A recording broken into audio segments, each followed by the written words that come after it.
One of the highlights on a trip to Ethiopia is a visit to the walled city of Harar in eastern Ethiopia.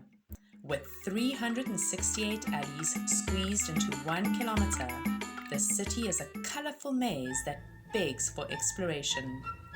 It is easy to feel lost, both geographically and in time, when you are in this UNESCO World Heritage City.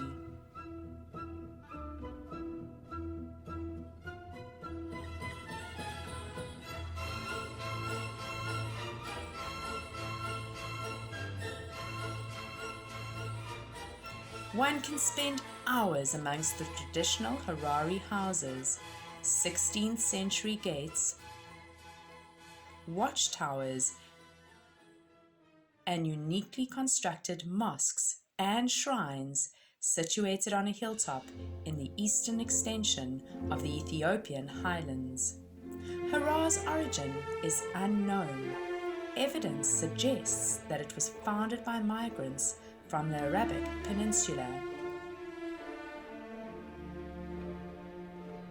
Other sources date the first settlement in the 7th century. The followers of Muhammad are said to have fled persecution in Mecca around 600 AD and found sanctity in the Kingdom of Aksum, covering presently Ethiopia and Eritrea. In the 16th century, it became the capital of the Harari Kingdom and a major center of regional trade and Islamic learning. The British explorer Richard Burton, disguised as an Arab merchant, was the first non-Muslim to penetrate the city in 1854. The city's 5-meter-high walls were erected in the 16th century as a defensive response to the neighboring Christian Ethiopian Empire. It has 5 gates and kilometers of walls, parts of which are still the original walls. The walls have small holes to allow hyenas to enter the city by night to clean the city of refuse. In 1886, the city surrendered to Emperor Menelik, who sought to expand and unite his empire. But the Hararis retained their own ethnic identity, language, and culture up to this day. Today, Christians and Muslims share one city in peace. The city has 110 mosques, including 3 dating from the 10th century, and 102 shrines. It is often referred to as the 4th holiest city of Islam. This map shows their locations.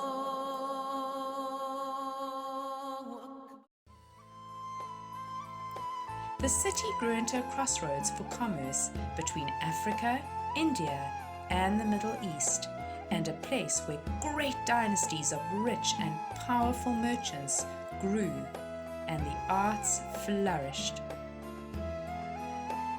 Several museums contain artifacts that illustrate how the arts and mercantile trade thrived in the town over centuries. Rastafari House and Sheriff Harar City Museum walks you through history with its collection of weapons, traditional dress, and household items. The copper and bronze items on display are particularly significant because the town used to mint its own money. Harar was also a center for jewelry making. Haile Selassie spent his honeymoon in this house. Traditional houses are 2-storied structures with flat roofs. Before the holy month of Ramadan, locals paint the walls in the old city with vibrant colors.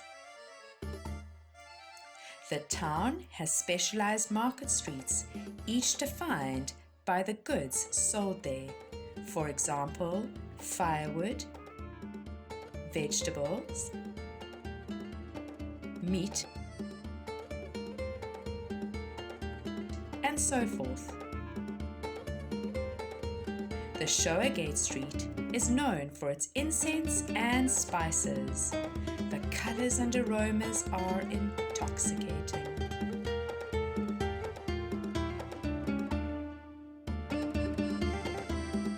The street where numerous tailors work is called Sewing Machine Sound Street. Aroma women walk to Harar from the surrounding countryside to sell firewood and other produce. They spend their earnings on food and household goods before returning home. Vegetable markets take place right next to the city gates, while selling of small quantities take place inside the walled city.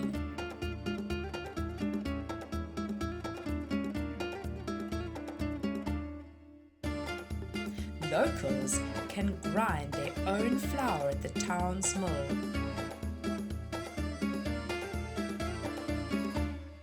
Or coffee beans at the coffee grinder shop.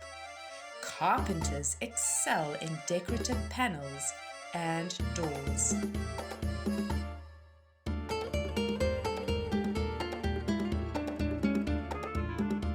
The confectionery shop provides for those who have a sweet tooth.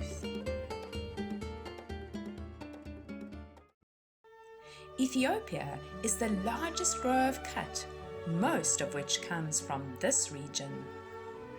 A third is exported to neighboring countries. It is a low-growing shrub which can be harvested year-round.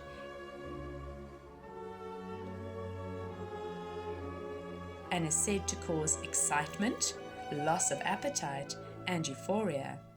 Many Hararis are addicted to it. When night falls in the ancient city of Harar, one can witness the human-hyena interaction that Harar is famous for.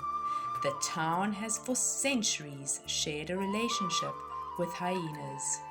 Around the outskirts of the city, the much-maligned beasts approach their hyena men from out of the dark in small packs of 3 or 4 in response to what is clearly a familiar call.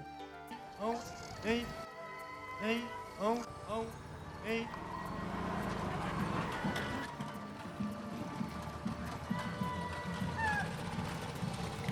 Hey.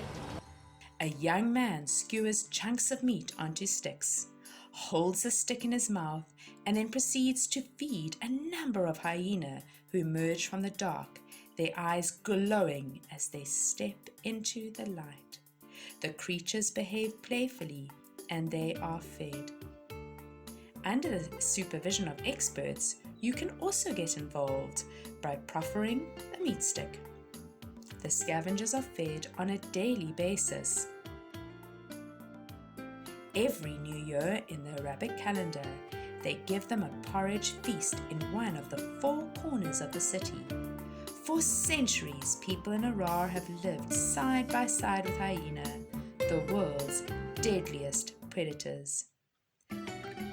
Fascinating or bizarre, Harar is one of the breathtaking cities of Ethiopia.